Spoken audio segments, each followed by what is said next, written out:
वर्णानामर्धसङ्घानां रसानां छन्दसामपि मङ्गलानां चकतारौ वन्दे वाणी विनायको। अतुलितबलधामं हेमशैलावदेहं धनुजवनकृशानं ज्ञानिनामाग्रगण्यं सकलगुणनिधानं वानराणामधीशं रघुपतिप्रियभक्तं वार्तजातं नमामि। मनोजवं मारुतितुल्यवेगं जितेन्द्रियं बुद्धिमतां वरिष्ठं वातात्मजं वानरयूथमुख्यं श्रीरामदूतं शरणं प्रपद्ये। कृष्णाय वासुदेवाय हरये परमात्मने प्रणतः क्लेशनाशाय गोविन्दाय नमो नमः। सच्चिदानन्दरूपाय विश्वोत्पत्त्यादिहेतवे तापत्रयविनाशाय श्रीकृष्णाय वयं नमः। यं प्रभजन्तमनुपेतमनुपेतकृत्यं द्वैपायनो विरहकातरया जुहावं पुत्रेति तन्मया तर्गो विनिक्तिदुष् सर्वभूतहृदयं मुनिमानतोऽस्मि। गुरुर्ब्रह्माय गुरुर्विष्णु गुरुर्देवो महेश्वराय गुरुर्साक्षात् परब्रह्म तस्मै श्रीगुरुवे नमः। कर्पूरगौरं करुणावतारं संसारसारं भुजगेन्द्रहारं सदा वसन्तं हृदयारविन्दे भुवं भवानी सहितं नमामि। सर्वमङ्गल्यमङ्गल्ये शिवे सर्वार्धसाधिके शरण्ये त्र्यम्बके गौरी नारायणी नमोस्तुते। नारायणं नमस्कृत्यं नरं चैव नरोत्तमं देवीं सरस्वतीं व्यासं ततो जयते मुदीयते। ओम नमो भगवते वासुदेवाय। ओम नमो भगवते वासुदेवाय। ओम नमो भगवते वासुदेवाय। ओम नमो भगवते वासुदेवाय।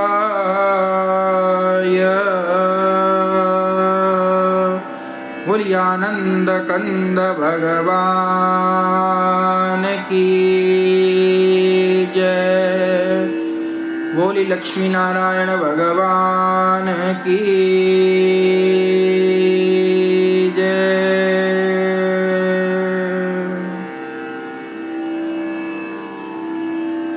चलिए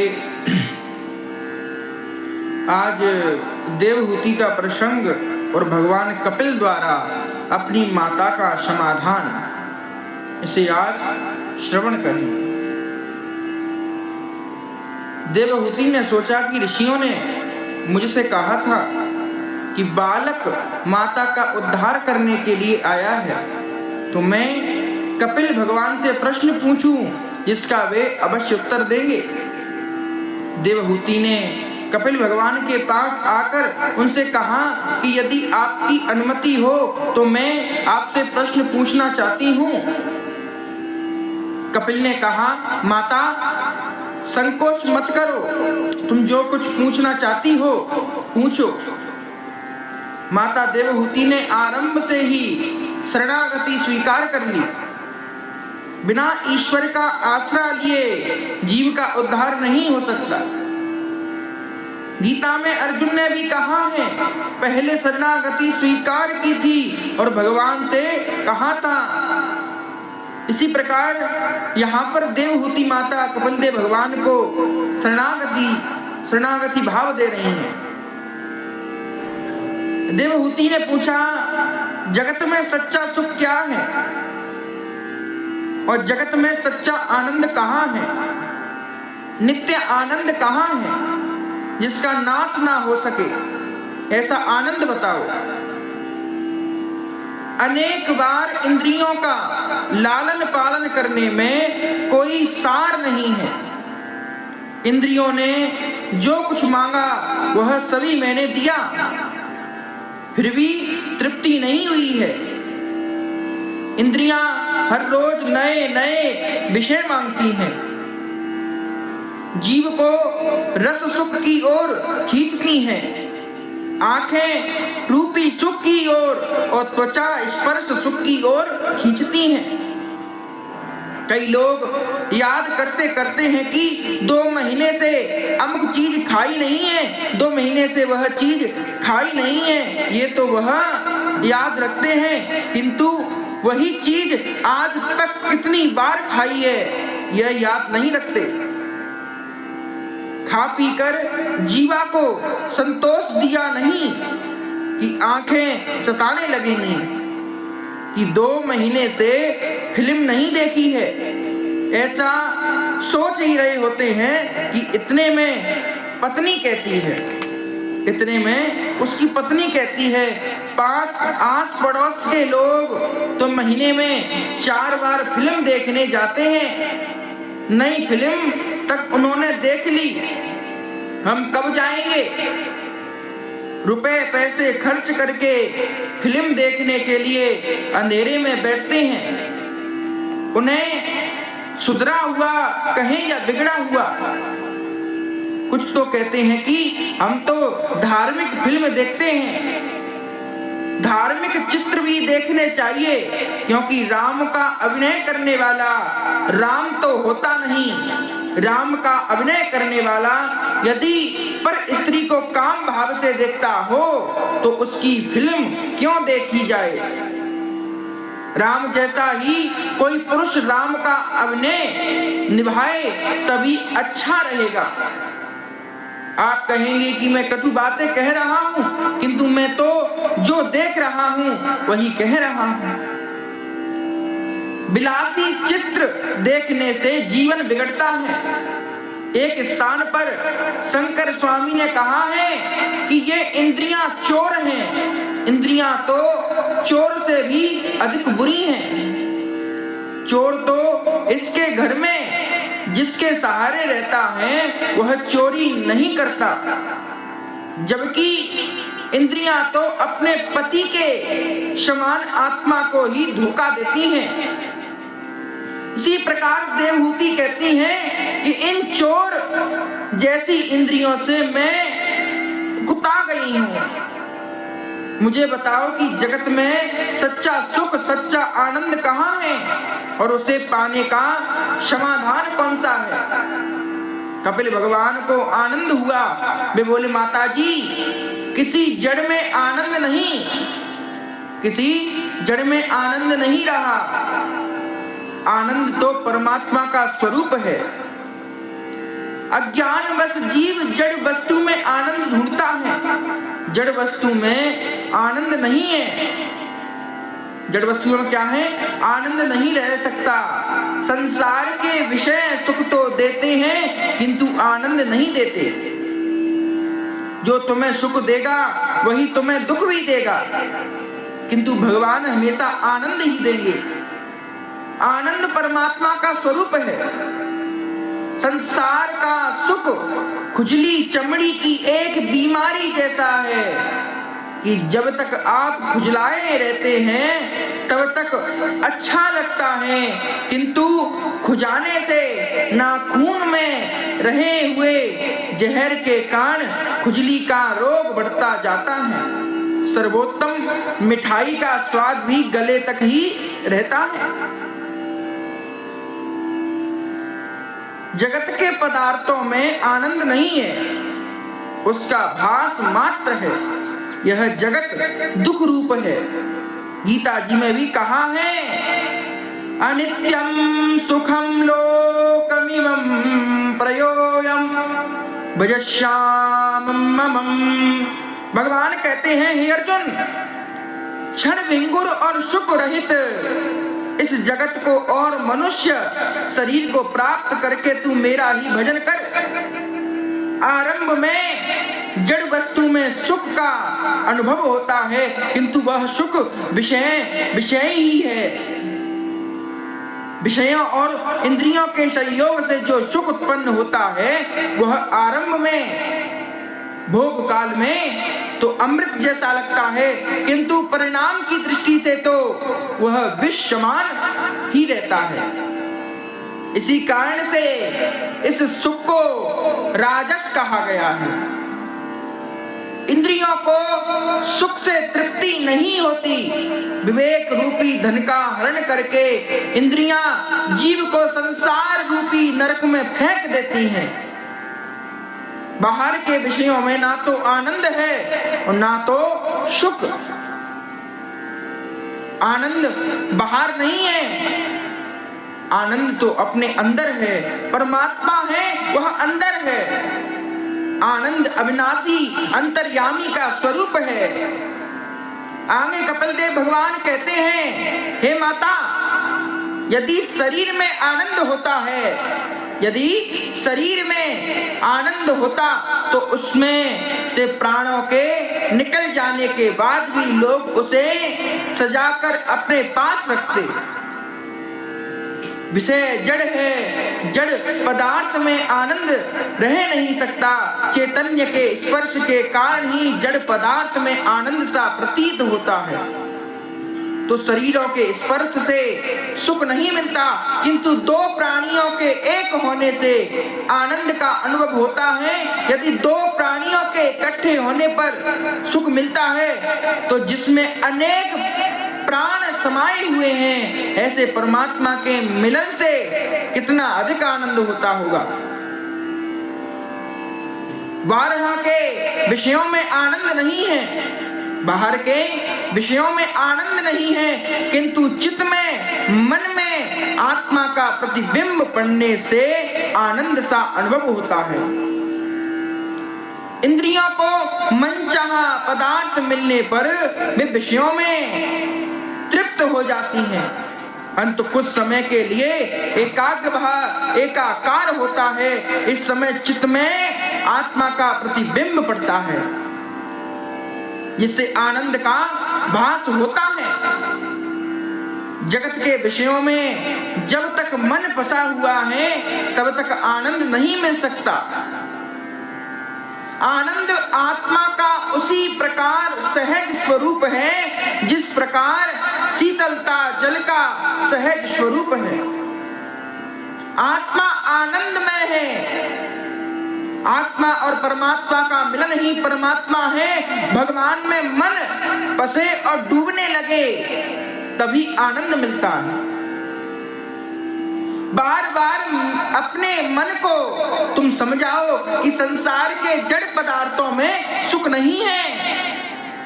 सोने पर सब भूल जाने से आनंद मिलता है। सारे संसार को भूलने के बाद ही गहरी नींद आती है। आत्मा तो नित्य शुद्ध और आनंद रूप है। सुख दुख तो मन के धर्म है। मन के विषयों होने पर आनंद मिलता है। दृश्य में से दृष्टि को उठाकर दृष्टा में स्थिर किया जाता हो तो आनंद मिलेगा। आनंद परमात्मा का स्वरूप है। आनंद परमात्मा का स्वरूप है।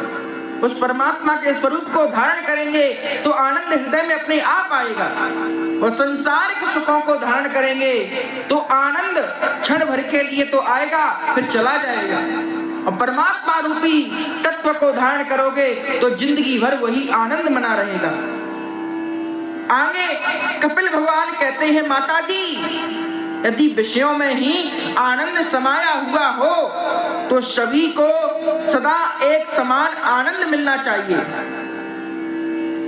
तृप्ति व्यक्ति के आगे यदि श्रीखंड भी रख दे, श्रीखंड भी रख जाए तो उसे पसंद नहीं आएगा। बीमार व्यक्ति के सामने मालपुए रखे जाएं तो भी वह नहीं खाएगा। अंत श्रीखंड में, मालपुआ में अर्थात विषयों में, जड़ पदार्थों में आनंद नहीं है। यदि श्रीखंड में आनंद समाया हुआ होता तो बीमार को भी उसे खाने से आनंद मिलना चाहिए था, किंतु उसे आनंद नहीं मिलता। अंत आनंद श्रीखंड में नहीं, इसी प्रकार सभी विषयों के बारे में भी समझना चाहिए। संसार के पदार्थों में तो आनंद नहीं है, किंतु इंद्रियों को मन चाहे विषय पदार्थ मिलने पर वे अंतर्मुखी होती हैं। अंतर्मुखी हुए मन में ईश्वर का प्रतिबिंब पड़ता है, अंत आनंद होता है। मन के अंदर आने पर सुख मिलता है और बाहर जाने पर सुख उड़ जाता है। कल्पना करो कि एक सेठ श्रीखंड पूड़ी का भोजन कर रहा है। इतने में कहीं से तार आता है कि उसका कारोबार डूब गया। कहीं से तार आता है कि उसका कारोबार डूब गया तो वही श्रीखंड उसे जहर जैसा लगेगा और खाने का दिल ही नहीं करेगा। संसार के जड़ पदार्थों में आनंद नहीं है। जब जब आनंद मिलता है चेतनता परमात्मा के संबंध के कारण ही मिलता है। परमात्मा के साथ संबंध होने पर ही आनंद मिलेगा। जीव कपटी है, परमात्मा भले हैं। जीव उपेक्षा करेगा तो भी परमात्मा उसके अपराध को क्षमा कर देंगे। आनंद नारायण का स्वरूप है। आनंद का विरोधी शब्द नहीं मिलेगा। आनंद यह ब्रह्म स्वरूप है। जीवात्मा भी आनंद रूप है।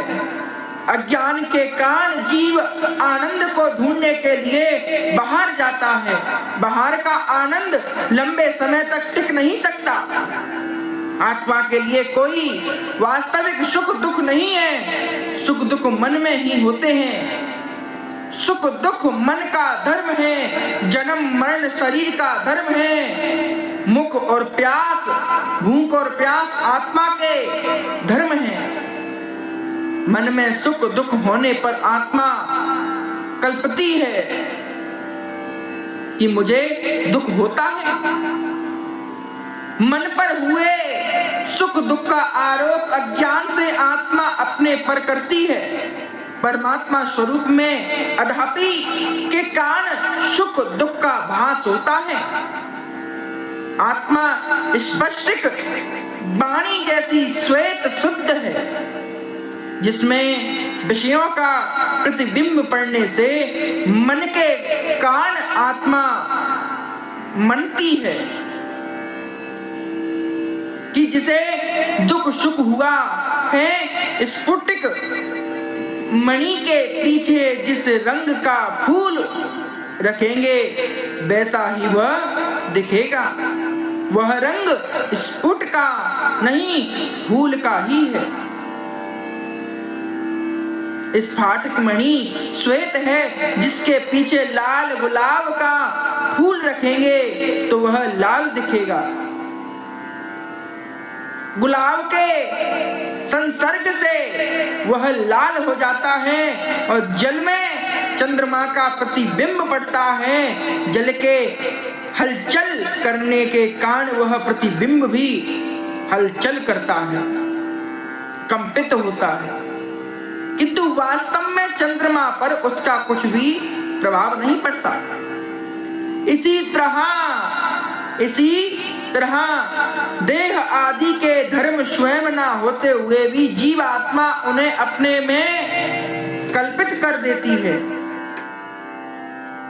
अन्यथा जीवात्मा तो निर्लेप है। जीवात्मा में देखे जाते हुए देह आदि के धर्म इस प्रकार दूर होंगे। निष्काम भागवत धर्म के अनुसार से भगवान की कृपा से और उसी से प्राप्त भगवान के भक्ति योग से धीरे धीरे वह प्रतीत दूर होता है। जो भक्ति निष्ठ है वह समस्त लोक में व्याप्त परमात्मा को देख सकेगा। संसार के विषयों से सभी प्रकार से अठा हुआ मन ईश्वर में लीन होता है। जब मन निर्भय होता है तभी वह आनंद रूप होता है। जीव जैसा कपटी और ईश्वर जैसा भला और कोई नहीं है। दूसरों के लिए कुछ करना पड़े तो तकलीफ सी होती है, परंतु अपनों के लिए करना हो तो आनंद होता है। रात 11 बजे कोई साधु आएगा तो उनसे पूछा जाएगा कि महाराज चाय लाऊं या दूध लाऊं। मन कहेगा कि इतनी रात गए यहाँ भला क्या खाऊं, मैं यहाँ क्या कहूं, क्या लेके जाऊं। विवेक तो करना ही पड़ता है महाराज। सरल लोगों तो कहेंगे कि सुबह से आ पड़ी है। सरल लोग क्या कहेंगे? सरल लोग तो कहेंगे कि सुबह से भूख है, यानी सुबह से मैं भूखा हूं। पूड़ी मना डालो, किसी का पत्र लेकर आए हैं, अंत मनाना तो पड़ेगा ही, किंतु खाना मनाने के साथ साथ बर्तनों की ठोक पीट भी सुनाई देगी।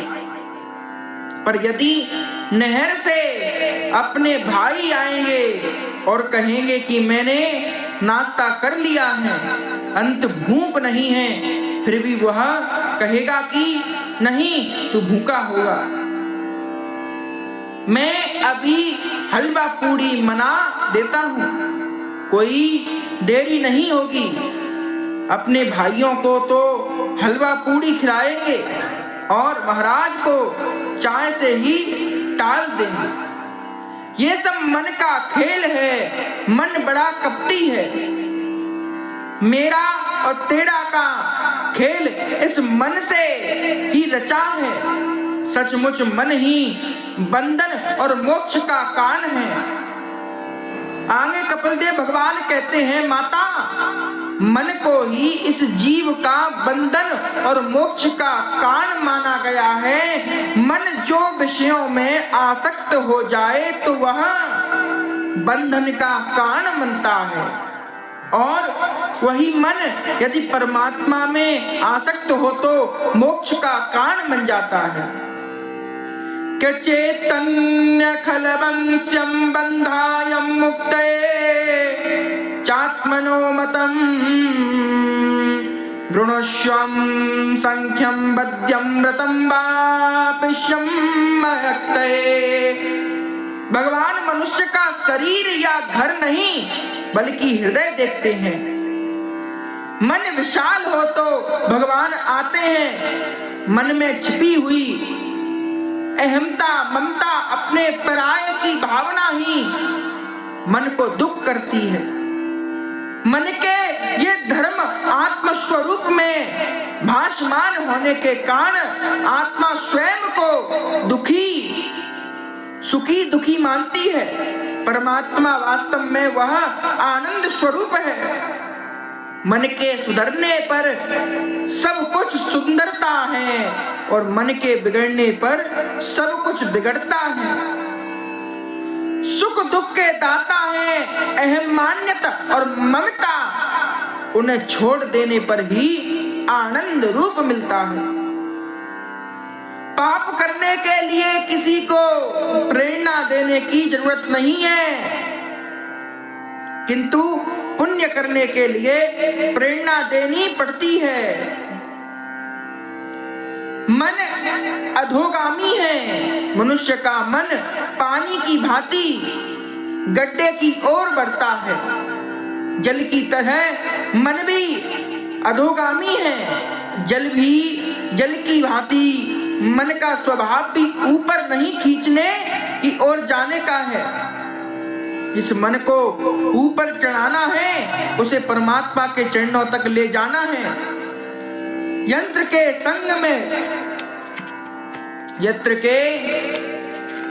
संग में आने से पानी ऊपर चढ़ता है, इसी तरह मंत्र के संग में आने पर मन ऊपर पड़ता है। मन को मंत्र का संग दो, मंत्र का संग होगा तो अधोगामी मन ऊर्ध्वगामी बनेगा। जिसने अपना मन सुधारा है वही दूसरों को भी सुधार सकेगा। मन को सुधारने का और कोई साधन नहीं है। मन शब्द के अक्षरों को उल्टन देंगे तो शब्द बनेगा नाम, नाम क्या बनेगा? नम, नम, और नाम ही मन को सुधारेंगे। मन को स्थिर करने के लिए नाम जाप की आवश्यकता है। जाप से मन की मलिनता और चंचलता दूर हो जाती है।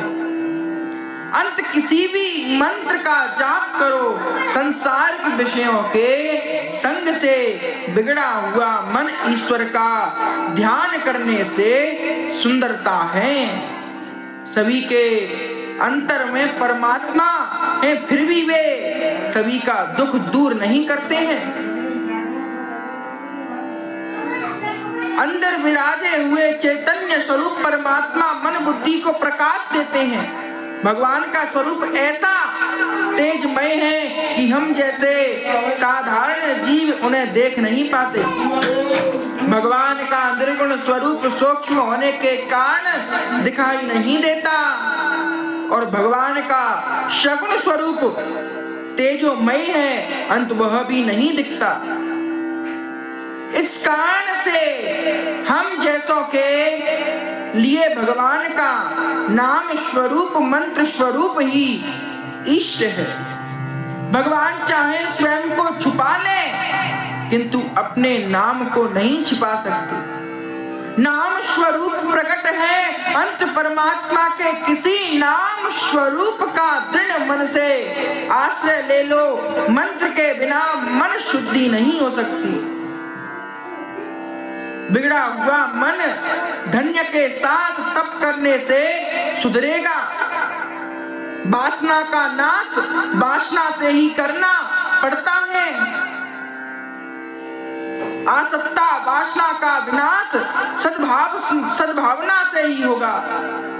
जब मनुष्य सोचेगा कि मुझे जन्म मरण के फेरों से मुक्त होना है, मुझे गौलोक में जाना है, मुझे किसी माता के गर्भ में नहीं आना है, मुझे किसी माता के गर्भ में नहीं जाना है, मुझे इसी जन्म में परमात्मा के दर्शन करने हैं, ऐसी भावना रखने से मन सुधरेगा।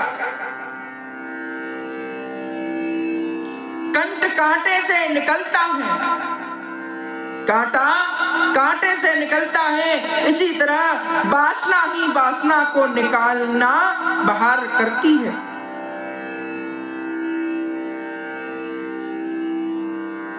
फिल्म देखने की वासना दूर करनी हो तो परीक्षा में पहला नंबर आने की वासना रखो।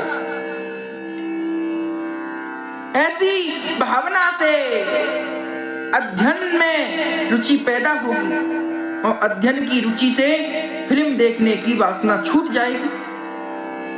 किसी एक राजा के पास एक बकरा था। किसी एक राजा के पास क्या था? बकरा। राजा ने एक बार ऐलान किया कि इस बकरे को जंगल में चराकर जो उसे तृप्त करके लाएगा उसे मैं आधा राज्य दूंगा। किंतु बकरे का पेट पूरा भरा है, ये नहीं, उसकी परीक्षा मैं खुद करूंगा। इस ऐलान को सुनकर एक मनुष्य ने राजा के पास आकर कहा कि बकरा चराना कोई बड़ी बात नहीं है, और वह बकरे को लेकर जंगल में गया। वहां सारा दिन उसने कोमल हरी घास बकरे को खिलाई। शाम आने पर उसने सोचा कि अब तो बकरे का पेट भर गया, क्योंकि सारा दिन उसे चराता फिरा हूं। बकरे के साथ वह राजा के पास आया। राजा ने थोड़ी सी हरी घास बकरे के आगे रखी। बकरा उसे खाने लगा। इस पर राजा ने उसे मनुष्य से कहा कि तूने इसे पेट भरकर खिलाया ही नहीं है, वरना वह घास क्यों खाने लगा? वो घास क्यों खाने लगता था? बहुतों ने बकरे का पेट भरने का प्रयत्न किया, परंतु ज्यों ही दरबार में उसके सामने घास डाली जाती कि वह खाने लगता। एक सत्संगी ने सोचा कि राजा के इस ऐलान का कोई रहस्य है। इस ऐलान का कोई रहस्य है, तत्व है। मैं युक्ति से काम लूंगा। वह बकरे को चराने के लिए ले गया। जब भी बकरा घास खाने के लिए जाता तो वह उसे लकड़ी से मार देता। सारे दिन में कई बार ऐसा हुआ। अंत में बकरे ने सोचा कि यदि मैं घास खाने का प्रयत्न करूंगा तो मार खानी पड़ेगी। शाम को वह सत्संगी बकरे को लेकर राज दरबार में लौटा। बकरे को घास बिल्कुल खिलाई नहीं थी, फिर भी उसने राजा से कहा, मैंने इसे भरपेट खिलाया है, अंत यह अब बिल्कुल घास नहीं खाएगा, इसका परीक्षण कर लीजिए। राजा ने घास डाली, लेकिन उस बकरे ने खाया तो क्या उसे देखा और सूंघा तक नहीं। राजा ने घास डाली, बकरे ने देखा और सूंघा तक नहीं। बकरे के मन में यह बात बैठ गई थी कि घास खाऊंगा तो मार पड़ेगी। अंत उसने घास नहीं खाई। यह बकरा हमारा मन ही है। ये बकरा क्या है? ये बकरा हमारा मन है। बकरे को घास चराने ले जाने वाला जीवात्मा है, राजा परमात्मा है। राजा जो है वह परमात्मा है। मन को मारो, मन पर अंकुश रखो, मन सुधारेगा तो जीवन सुधरेगा। मन को विवेक रूपी लकड़ी से रोज पीटो। भोग से जीव तृप्त नहीं हो सकता, त्याग से ही तृप्ति समाई हुई है। मन अहमता और ममता से भरा हुआ है। मन जब कुछ मांगे तब उसे विवेक रूपी लकड़ी से मारोगे तो वह बस में हो जाएगा। रामदास स्वामी ने मन को बहुत दिया। रामदास स्वामी ने मन को बांध दिया और दृढ़ वैराग्य, तीव्र भक्ति और यम नियम आदि के आभास से चित्त बस में होता है और स्थिर होता है। अंत में धीरे धीरे प्रकृति में अदृश्य हो जाता है।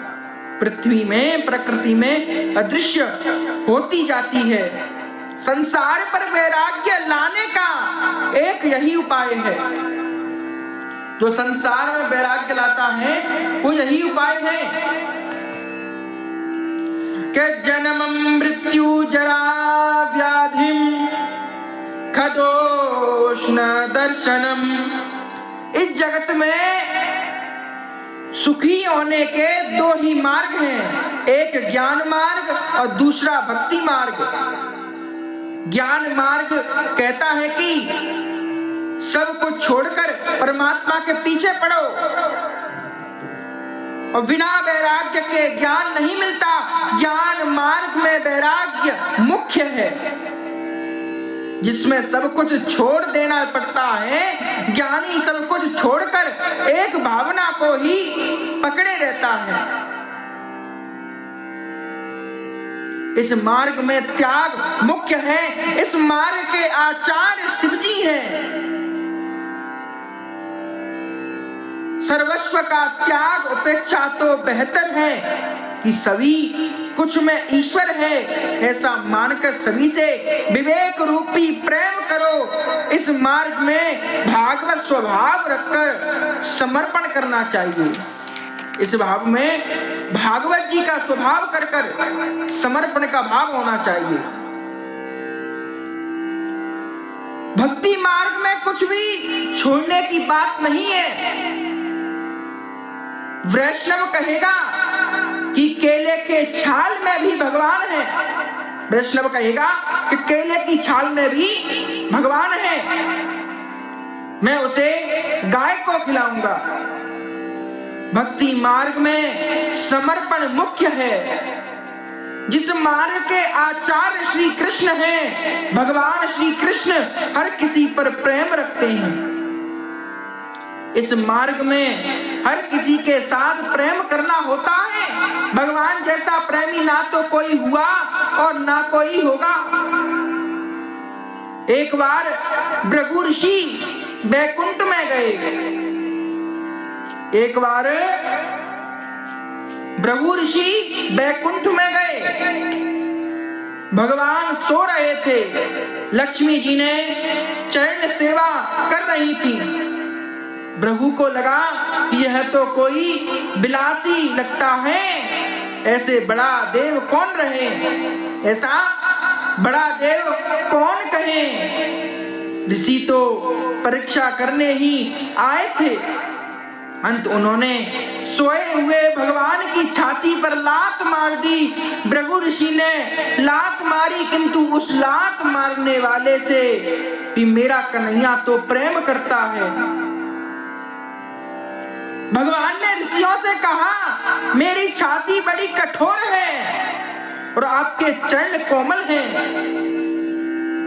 शायद आपके चरणों में चोट आई होगी। इतना कहकर भगवान ऋषि के चरणों को दबाने लगे।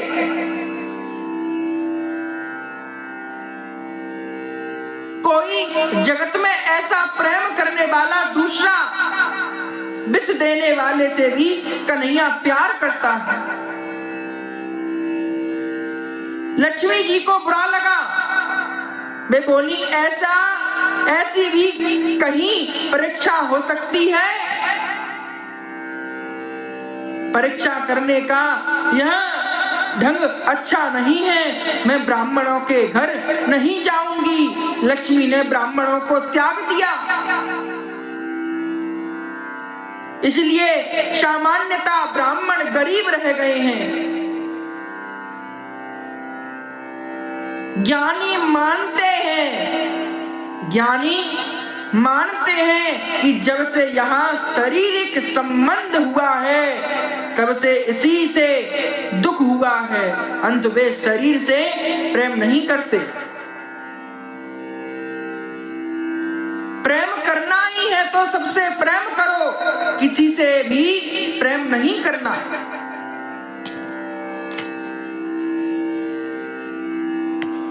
परमात्मा सब में व्याप्त है, ये देखने का भाव है। किंतु अपने सभी से तो प्रेम करो ही नहीं। एक परमात्मा से प्रेम करो, सभी से प्रेम करोगे अथवा सभी का त्याग करो। यदि तुम सभी का त्याग नहीं कर सकते हो तो सभी में ईश्वर भाव रखकर सभी से प्रेम करो, सभी से ममता का त्याग करो अथवा सब कुछ ईश्वर को समर्पित करके सभी कर्म फलों का त्याग करो। सभी के प्रति ममता, मेरापन होना ही समर्पण मार्ग है। अमुक के प्रति ही ममता होना स्वार्थ मार्ग है। आज तो सभी सर्वार्थ मार्ग है। के पैसों मारे परमेश्वर ने, पत्नी मारी गुरु, छायो छोकरा मारो सालिग्राम, पूजा कौन करूं।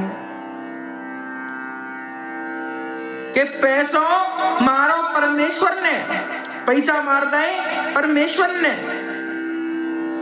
और पत्नी मारी गुरु, पत्नी मरी गुरु, और छैया छोकरा मारा सालिग्राम, पूजा कौनी करूं। अर्थात धन संपत्ति मेरे परमेश्वर हैं, मेरी पत्नी ही मेरी गुरु है और मेरी संतान मेरे सालिग्राम है। अब मैं पूजा करूं भी तो किसी से जो संसार में से जगत नहीं होता वह कभी कन्हैया को पा नहीं सकता। कंस काम अभिमान है, वही सभी को कारागृह में रखता है। जगत कौन है जो मन से विषयों का सुख त्याग करके भगवान के नाम का जाप करे, वही जगत में कौन जागृत हुआ है।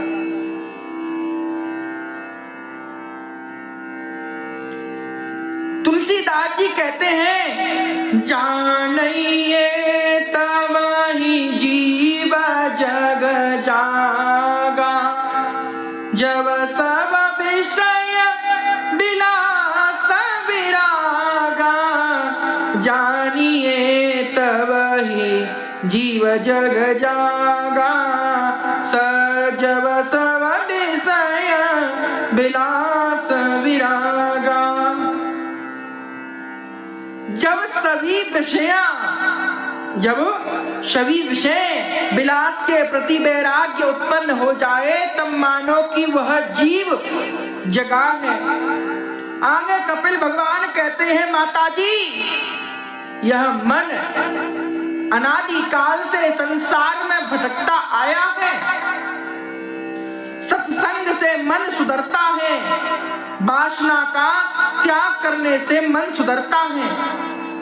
विवेकी पुरुष संग अथवा संसारिक को आसक्ति को परमात्मा का बंधन मानते हैं, किंतु संत महात्मा के प्रति जब आसक्ति या संग हो जाए तब मोक्ष के द्वार खुल जाते हैं। अंत सत्संग करो। देवहूति ने कहा, आप सत्संग करने की आज्ञा देते हैं, किंतु मुझे तो इस संसार में कहीं भी कोई संत दिखाई नहीं पड़ता। देवहूति माता भगवान कपिल से कह रही हैं, मुझे तो कोई संत दिखाई नहीं पड़ रहा है, आप सत्संग की बातें कर रहे हैं। आगे कपिल भगवान ने कहा, माता तुम मानो कि तुम ही पापिनी हो। माता तुम अपने आप को मानो कि तुम पापिनी हो। पाप होने पर तो संत का मिलन होने पर भी सद्भावना ही होती है। संत को ढूंढने तुम कहां जाओगी? तुम ही संत मनोगी तो तुम्हें संत मिलेंगे। एकनाथ, तुकाराम, नरसिंह आदि गृहस्थी आश्रम थे, वे घर में रहकर ही संत बने थे। संतों के लक्षण जीवन में उतारोगे तो संत बन सकोगे। बिना सत्संग के सुख नहीं मिलता। स्वयं संत बने बिना सच्चा संत नहीं मिलेगा। जैसी दृष्टि वैसी वृष्टि।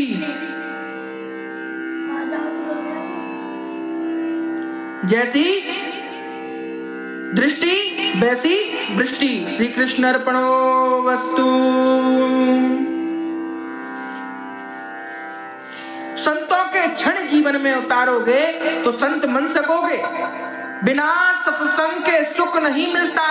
स्वयं संत बने बिना सच्चा संत नहीं मिलेगा। अगर हम संत बन जाएंगे तो संत अपने आप मिल जाएंगे। जैसी दृष्टि वैसी सृष्टि।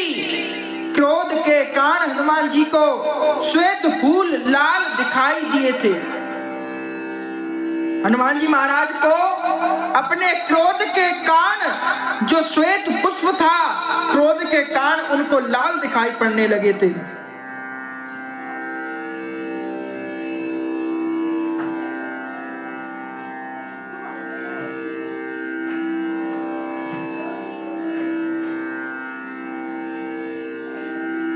एकनाथ महाराज रामायण के सुंदर कांड की कथा कर रहे थे।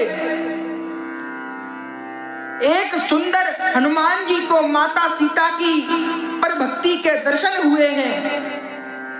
ब्रह्मचर्य और राम नाम ही तो इस संसार सागर को पार किया जा सकता है। हनुमान जी जैसे ही इस सागर को पार कर सकते हैं। सागर पार करके हनुमान जी अशोक वन में आए। एकनाथ महाराज कथा में कहते हैं कि जब हनुमान जी अशोक वन में आए तो वहां अशोक वाटिका में सफेद फूल खिल रहे थे। जहां सीता जी वहां अशोक वन, जहां भक्ति वहां अशोक।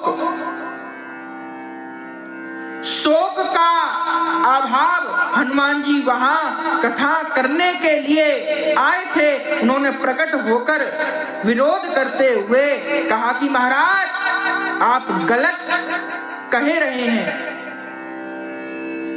अशोक वन में उस समय लाल फूल खिल रहे थे। महाराज उस समय अशोक वन में लाल फूल खिले हुए थे, सफेद नहीं। मैंने अपनी आंखों से प्रत्यक्ष देखा था। एकनाथ महाराज ने कहा कि मैं तो अपने सीताराम को मानकर कथा कर रहा हूं और मुझे जैसा दिखाई दे रहा है वैसा ही कह रहा हूं। अंत में जिस झगड़े को लेकर वे दोनों श्री राम के पास गए, रामचंद्र जी ने कहा कि आप दोनों की बात सही है। क्रोधवश से लाल आंखें होने के कारण हनुमान जी ने फूल लाल देखे थे, अन्यथा फूल तो सफेद ही थे।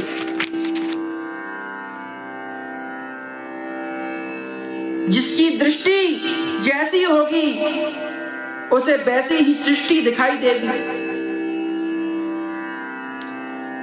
दुर्योधन को जगत में कोई संत नहीं मिला, उसने सभी को दुर्जन ही पाया। युधिष्ठिर को कोई दुर्जन नहीं मिला, उसने सभी को सज्जन ही माया। धृतराष्ट्र महाराज ने सभी को, युधिष्ठिर महाराज ने सबको सज्जन माना। संतों के धर्म लक्षण में प्रतिक्षण प्रारब्ध दिया गया है। सहन करोगे तो सुखी हो जाओगे। संतों का चरित्र पढ़ो, संतों को कोई दुख सहन पड़े।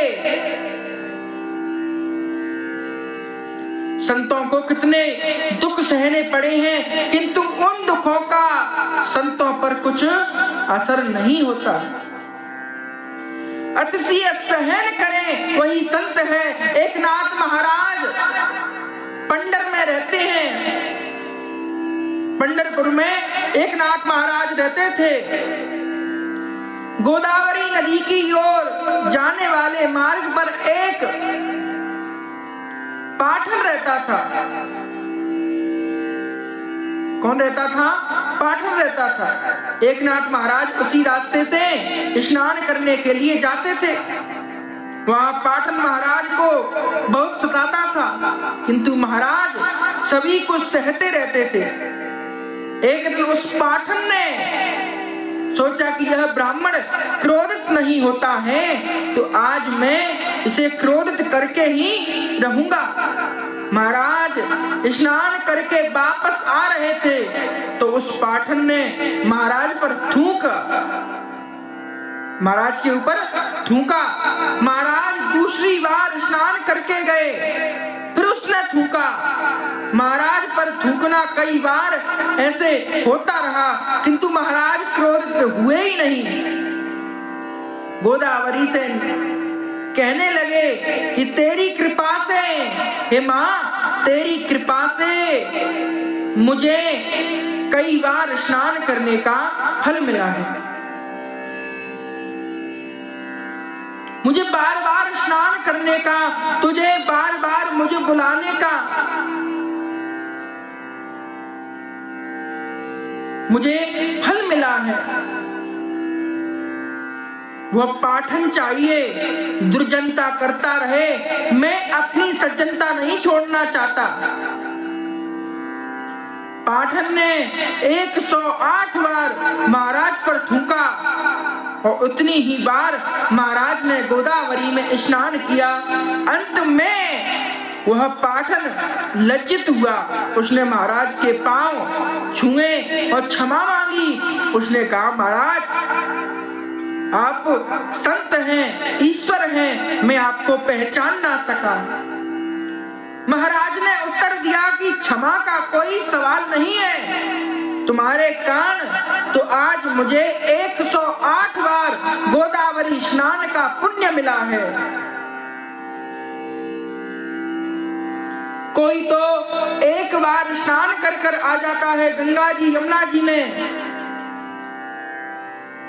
आज एकनाथ जी महाराज को 108 बार गोदावरी स्नान का फल मिला है। उनको 108 बार नहाने का पुण्य मिला है। शांति उसी की मनी रहती है जो अंदर से ईश्वर के साथ संबंध रहे। जो ईश्वर से दूर है उसे शांति कहीं से मिलेगी नहीं। आगे कपिल भगवान कहते हैं, माता जो बहुत सहन करता है वही संत बन सकता है। अतिशय विपत्ति में भी जो ईश्वर का अनुग्रह समझे वही महान वैष्णव है। दुष्ट लोग किसी को भी अच्छा नहीं देख सकते। दुष्टों ने तुकाराम को गधे पर बिठाया तो तुकाराम की पत्नी को दुख हुआ, किंतु तुकाराम तो उससे बोले कि मेरे विठल नाथ ने मेरे लिए जो गरुण भेजा है उसी पर बैठा हुआ हूँ। मैं तो सभी ने गधा देखा किंतु तुकाराम की पत्नी ने गरुण देखा। सबने तुकाराम महाराज को गधे पर बैठाकर अपने नगर से बाहर निकाला, पर तुकाराम महाराज को तो भगवान में नजर आए। उनको भगवान का वही पार्षद गरुण दिखाई दिया। ये तो गरुण पर मैं बैठा हूँ, भगवान की कृपा का मैं गरुण पर बैठा हूँ। भगवान ने कृपा करी, उसकी पत्नी को भी, तुकाराम महाराज जी की पत्नी को भी वही गधा गरुण रूप में दिखने लगा। जगत में सब कुछ सहते रहो, जगत में अंधकार का विस्तार है, अंध प्रकाश का मूल्य है। संतों का पहला लक्षण अतिच्छ है, अतिक्षण है, दूसरा करुणा, तीसरा लक्षण है सभी देहद्रोहियों के प्रति शुद्ध भाव, जत शत्रु अजात शत्रु, शांत सरल स्वभाव आदि भी संतों के लक्षण हैं। शांति की परीक्षा प्रतिकूल में होती है।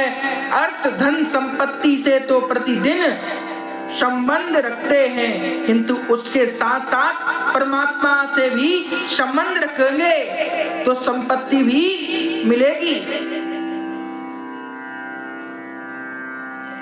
संत भी भगवतकार कहते हैं कि जिस जीवन गाड़ी की केवल पिटारी है, बदलनी है, ईश्वर के लिए कुछ ना कुछ त्यागो। संत पुरुष प्रभु के इतरतात सर्वरता का त्याग करते हैं। संत मेरे अर्थात परमात्मा के लिए संपूर्ण कर्म तथा अपने सर्ग त्याग करते हैं। भगवान परीक्षा करके ही अपनाते हैं। भूखे मरूं भूखे शोभं तननी पांडु छलम पंची कशिशन्यलम। मैं भूख से व्याकुल करूंगा, भूखा ही सुलाऊंगा, तन को गला दूंगा और तब उसे मलामल कर दूंगा। पहले भगवान व्याकुल करते हैं, बाद में भूखा सुलाते हैं और तन मन खूब भर देंगे। बाद में भगवान उसको भक्त सह जाता है, बाद में उस भक्त को माला माल कर देते हैं। भगवान ने नरसिंह मेहता की कई बार परीक्षा ली, पर हे भगवान इस कलयुग में आप ऐसी परीक्षा करेंगे तो कोई भी आपकी सेवा नहीं करेगा। भागवत परायण रहकर भगवान की कथाओं का श्रवण कीर्तन करें, भगवान में ही चित्त रमता रहे तो भक्ति का विकास होता है। भगवान की कथा सुनने से श्रद्धा दृढ़ होती है। इसके बाद भगवान के लिए आसक्ति बढ़ती है। आसक्ति बढ़ने से अन्यासात्मक शांति प्राप्त होती है और जिसकी भक्ति व्यासात्मिक बने उसकी भक्ति सुलभ होती है। भक्ति जब व्यासासन से उत्कृष्ट बनती है तब ईश्वर के पास ले जाती है। हे माता, तीव्र भक्ति के बिना भक्ति नहीं मिल सकती। तीव्र भक्ति का अर्थ है व्यासन मिथ्या का। भक्ति तुकाराम ने, भक्त तुकाराम ने भक्ति की बड़ी इच्छा व्याख्या दी। एक क्षण भी जो भगवान से विभक्त ना हो पाए वह भक्त है। व्यवहार का कामकाज निभाते हुए भी जो भगवान से विभक्त ना हो पाए वही भक्त है। इसी प्रकार आगे की कथा भगवान कपिल द्वारा भक्ति योग की महिमा श्रवण कराएंगे। इसे शाम को श्रवण करेंगे। चलिए हरिनाम संकीर्तन करते हैं, बाद में कथा को विश्राम करते हैं। बोलिए आनंद कंद भगवान की जय, श्री कृष्ण भगवान की जय, श्री शंकर भगवान की जय, श्री पांडुरंग भगवान की जय। जय जय श्री राधे।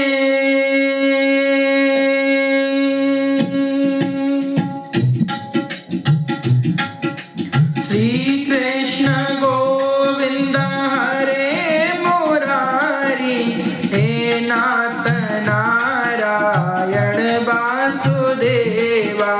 श्री कृष्ण गोविंद हरे मुरारी, हे नाथ नारायण वासुदेवा। हे नाथ नारायण वासुदेवा, हे नाथ नारायण वासुदेवा। श्री कृष्ण गोविंद हरे मुरारी, हे नाथ नारायण वासुदेवा। श्री कृष्ण गोविंद हरे मुरारी, हे नाथ नारायण वासुदेवा। पितु मात स्वामी सखा हमारे, पितु मात स्वामी सखा हमारे, हे नाथ नारायण वासुदेवा। श्री कृष्ण गोविंद हरे मुरारी, हे नाथ नारायण वासुदेवा। श्री कृष्ण गोविंद हरे मुरारी, हे नाथ नारायण वासुदेवा। बंदी हो ग्रह के मैं अवतारी, बंदी हो ग्रह के तुम अवतारी। कहीं जन्मे कहीं पले मुरारी, कहीं जन्मे कहीं पले मुरारी। गोकुल में चमके मथुरा के तारे, गोकुल में चमके मथुरा के तारे। हे नाथ नारायण वासुदेवा। श्री कृष्ण गोविंद हरे मुरारी, हे नाथ नारायण वासुदेवा। श्री कृष्ण गोविंद हरे मुरारी, हे नाथ नारायण वासुदेवा। तुम ही कन्हैया तुम ही सहारा, तुम ही कन्हैया तुम ही सहारा। हे नाथ नारायण वासुदेवा। श्री कृष्ण गोविंद हरे मुरारी, हे नाथ नारायण वासुदेवा। श्री कृष्ण गोविंद हरे मुरारी, हे नाथ नारायण वासुदेवा। तुम ही हमारे हम हैं तुम्हारे, तुम ही हमारे हम हैं तुम्हारे। हे नाथ नारायण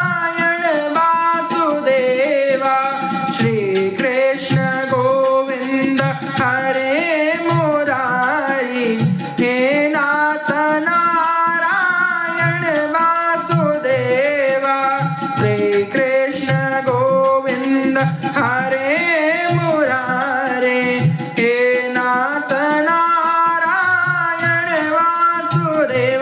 राधे कृष्णा कृष्णा राधे कृष्णा कृष्णा राधे कृष्णा कृष्णा राधे राधे। राधे कृष्णा कृष्णा राधे कृष्णा कृष्णा राधे कृष्णा कृष्णा राधे राधे। राधे कृष्णा कृष्णा राधे कृष्णा कृष्णा राधे कृष्णा कृष्णा राधे राधे। हरे कृष्ण गोविंद हरे मुरारे। हे नाथ नारायण वासुदेवा। हे कृष्ण गोविंद हरे मुरारे। हे नाथ नारायण वासुदेवा। हे नाथ नारायण वासुदेवा। बोलिए आनंद कंद भगवान की जय। बोली वृंदावन बिहारी लाल की जय। बोल कपिल देव भगवान की जय। श्री राधा कृष्ण भगवान की जय। विराट पुरुष भगवान की जय।